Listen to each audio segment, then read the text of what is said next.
এইটো ভিডিঅ' বিবাহিত পুৰুষৰ বাবে তথা যিসকলে বিবাহ কৰিব বিচাৰি আছে সেইসকলৰ বাবে বহুত বেছি ইনফৰ্মেটিভ হয়। যদি পাব্লিক প্লেছত চাইছে তেতিয়াহ'লে হেডফোন ব্যৱহাৰ কৰিব। এইটো ভিডিঅ'ত আমি জানিম যে ইৰেক্টাইল ডিছফাংচন। এতিয়া জানো যে ইৰেক্টাইল ডিছফাংচন মানেনো কি। যেতিয়া আপুনি ইণ্টাৰক'ৰ্চ কৰিব যায়, যেতিয়া আপুনি ছেক্সুৱেল কাৰ্যত আপুনি লিপ্ত হয়, যেতিয়া আপোনাৰ পেনিছ ভেজানাত ইণ্টাৰ কৰে, তেতিয়া হয়তোবা লগে লগে লুজ হৈ যায়, হাৰ্ডনেছটো নাথাকে, ইৰেকশ্যনটো আপোনাৰ নাথাকে।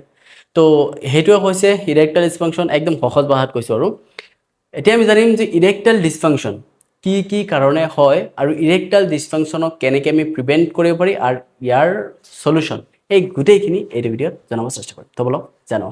ইৰেক্টাইল ডিছফাংচন হোৱাৰ প্ৰথম কাৰণটো হৈছে ডায়েবেটিছ। য়েছ, যদি পেচেণ্টটো ডায়েবেটিক হয়, হাই ব্লাড চুগাৰ থাকে, তেতিয়াহ'লে কি হয় জানেনে, নাৰ্ভ য'ত নেকি ব্লাড চাৰ্কুলেশ্যন হয়, পেনিছৰ নাৰ্ভকেইটা ক্ষত হ'ব পাৰে, দুৰ্বল হ'ব পাৰে, যাৰ ফলত কি হয় যে ব্লাড চাৰ্কুলেশ্যন ভালকৈ নহয়।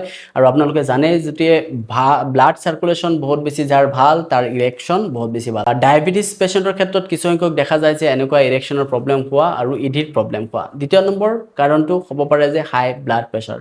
হাই ব্লাড প্ৰেছাৰ থকাৰ ফলত কি হয় যে হাই কলেষ্ট্ৰল থকাৰ ফলত কি হয় যে ব্লাড চাৰ্কুলেশ্যন ভালকৈ কৰিব নোৱাৰে, তাৰ ফলতো কি দেখা যায় যে ইৰেক্টাইল ডিছফাংচন দেখা যায়, পেনিছৰ ভালকৈ ইৰেকশ্যন আপোনাৰ নাহে।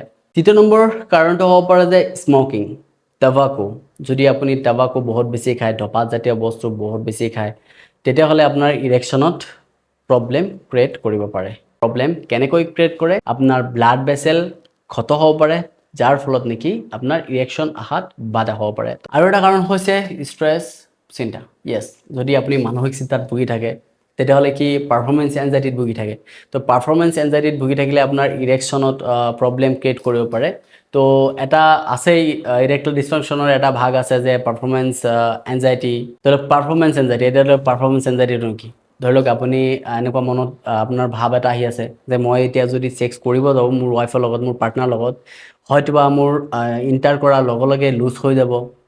এইটো যদি আপোনাৰ মূৰত সোমাই যায়, বা আপোনাৰ পেনিছটো বহুত বেছি হাৰ্ড নহ'ব পাৰে, বেজানাত ইণ্টাৰ কৰাৰ লগে লগে পেনিছটো লুজ হৈ যাব, এনেকুৱা যদি আপোনাৰ মূৰত সোমাই যায়, তেতিয়াহ'লে 100% আপোনাৰ লুজ হ'বই। তো এইটো এটা পাৰফৰ্মেঞ্চ এনজাইটি কাৰণেও আপোনাৰ ইৰেক্টাইল ডিছফাংচন হ'ব পাৰে। তাৰোপৰি চাৰ্টেন কিছুমান মেডিকেশ্যন আছে, BPS-ৰ বা প্ৰষ্টেটৰ মেডিচিন খালেও কিছুমান ক্ষেত্ৰত এনেকুৱা দেখা যায় পিডিৰ প্ৰব্লেম দেখা দিব পাৰে। কিছুমান চাৰ্টেন মেডিকেশ্যন আছে। বা যদি হৰমনজনিত সমস্যা থাকে, আপোনাৰ বডিত টেষ্টোষ্টেৰন লেভেল বহুত বেছি কম থাকে, তাৰ ফলতো এনেকুৱা সমস্যা দেখা দিব পাৰে। যদি আপোনাৰ ৰিলেশ্যন ইছ্যু থাকে, চিন্তা থাকে, তেতিয়াহ'লেও এইটো ইৰেক্টাইল ডিছফাংচন সমস্যা দেখা দিব পাৰে। তো এতিয়া আমি জানিম ইয়াৰ প্ৰিভেনশ্যন। যদি আপোনাৰ ইৰেক্টাইল ডিছফাংচন হৈ গৈছে, তেতিয়াহ'লেতো আপোনাৰ ট্ৰিটমেণ্ট ল'ব লাগিব। কিন্তু এতিয়া আমি জানিম যে ইৰেক্টাইল ডিছফাংচন নহ'বৰ কাৰণে আপুনি কি কি কাম কৰিব লাগিব। প্ৰথমটো হৈছে, যদি আপোনাৰ অভ্যাস আছিলে স্মকিঙৰ, যদি আপোনাৰ অভ্যাস আছিলে বহুত বেছি গুটখা খোৱাৰ, তেতিয়াহ'লে প্ৰথমটো হৈছে এইটো অভ্যাস আপুনি এৰাব লাগিব। এইটো এটা প্ৰিভেনশ্যন হয়, এইটো অভ্যাস আপুনি এৰাব লাগিব। দ্বিতীয়টো হৈছে এক্সাৰচাইজ। এক্সাৰচাইজ হৈছে মেইন পিলাৰ। যদি দৈনন্দিন জীৱনত আপুনি এক্সাৰচাইজ কৰে, তেতিয়াহ'লে আপোনাৰ কাৰ্ডিঅ'ভাস্কুলাৰ হেল্থ বহুত বেছি ভাল থাকে, মানে হাৰ্ট হেল্থ আপোনাৰ বহুত বেছি ভাল থাকে। তাৰ ফলত কি হাৰ্ট হেল্থ ভাল থাকিলে আপোনাৰ ব্লাড চাৰ্কুলেশ্যন বহুত বেছি ভাল থাকিব, আৰু ব্লাড চাৰ্কুলেশ্যন বহুত বেছি ভালেই থাকিলে আপোনাৰ পেনিছৰ হাৰ্ডনেছ বহুত বেছি ষ্ট্ৰং হ'ব। দ্বিতীয়তে হৈছে ওজন নিয়ন্ত্ৰণ। ওজন নিয়ন্ত্ৰণ ৰাখিব লাগে। যদি ওজন নিয়ন্ত্ৰণত থাকে আৰু ভাল খাদ্য আপোনাৰ ডায়েটত এড কৰে, শাক পাচলি আপোনাৰ ডায়েটত এড কৰে, তেতিয়াহ'লে প্ৰিভেণ্ট হয়। কাৰণ কি ওজন নিয়ন্ত্ৰণত থাকিলে আপোনাৰ বেলি ফেট নিয়ন্ত্ৰণত থাকিব। আৰু এটা কথা আপুনি জানেই, যদি কোনো পুৰুষৰ বেলি ফেট বহুত বেছি ডাঙৰ হৈ যায়, তেতিয়াহ'লে হয়তোবা সেইজন পুৰুষৰ টেষ্টোষ্টেৰণৰ যোনটো ভূমিকা থাকে, টেষ্টোষ্টেৰন বনোৱাৰ যোনটো কাৰ্যক্ষমতা থাকে, হয়তো অলপ মানে ডিলে হৈ যাব পাৰে বেলি ফেট থকাৰ কাৰণে। তো সেইকাৰণে আপোনাৰ হেল্থত খুবেই বেছি আপুনি ধ্যান দিব লাগিব। আপুনি আপোনাৰ ৱেইট মেনেজ কৰি ৰাখিব লাগিব। আৰু এটা কাম আপুনি কৰিব লাগিব, সেইটো হৈছে টোপনি। দৈনন্দিন জীৱনত ভালকৈ টোপনি মৰা আমাৰ প্ৰত্যেকজনৰে বহুত বেছি দৰকাৰ। কাৰণ টোপনিয়ে কি কৰে, আমাৰ বডি ৰিকভাৰ কৰে।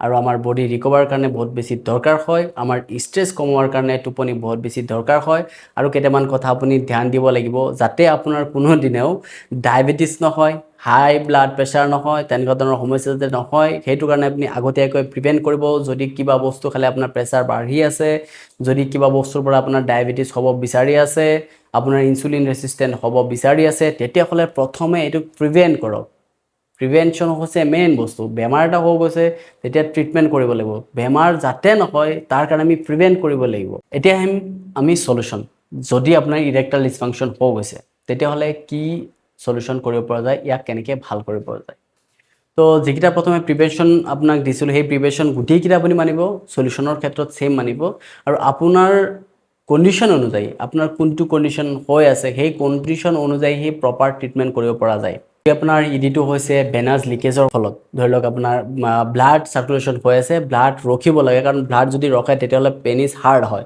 আপোনাৰ ব্লাড তাত নৰখি কিনে লিকেজ হৈ যায় তাৰ ফলত কি আপোনাৰ ইডিৰ প্ৰব্লেম হৈছে ইৰেক্টাইল ডিছফাংচনৰ প্ৰব্লেম হৈছে সেইটোৰ ক্ষেত্ৰত বেলেগ ট্ৰিটমেণ্ট হ'ব যদি আপোনাৰ পাৰফৰ্মেঞ্চ এনজাইটিৰ ফলত ইৰেক্টাইল ডিছফাংচন হৈছে সেইটোৰ ক্ষেত্ৰত বেলেগ হ'ব আৰু কেইটামান ধৰণ আছে ইৰেক্টাইল ডিছফাংচনৰ যদি সেইটো হয় স্পেচিফিক ট্ৰিটমেণ্ট আপোনাক দিয়া হ'ব আপোনাক এক্সামাইন কৰি সেইটো দিলে বহুত বেছি কাৰ্যকৰী হয় তো যদি ভিডিঅ'টো ভাল লাগিছে তেতিয়াহ'লে কমেণ্টত জনাব যদি আপোনাৰ ইডিৰ প্ৰব্লেম আছিলে তেতিয়াহ'লে আপুনি কমেণ্টত জনাব তাত মই পাৰ্চনেলি আপোনাক মেছেজ দিম আপোনাক সলিউশ্যন দিব চেষ্টা কৰিম আৰু এনেকুৱা স্পেচিফিক বেমাৰৰ যদি কিবা ভিডিঅ' লাগে তেতিয়াহ'লে কমেণ্টত জনাব এইটো বেমাৰৰ ওপৰত মোৰ ভিডিঅ' দিয়ক মোৰ লাগে আৰু এনেকুৱা ভিডিঅ' আগন্তুক দিনলৈকে আপুনি যাতে পাই থাকে তেতিয়াহ'লে আপুনি চেনেলটো ছাবস্ক্ৰাইব কৰিব যদি ইউটিউবত চাই আছে ছাবস্ক্ৰাইব আৰু ফেচবুক চালে অবভিয়াছলি ফ'ল' কৰিব আৰু এটা শ্বেয়াৰ আপোনাৰ পৰা বিচাৰিব ধন্যবাদ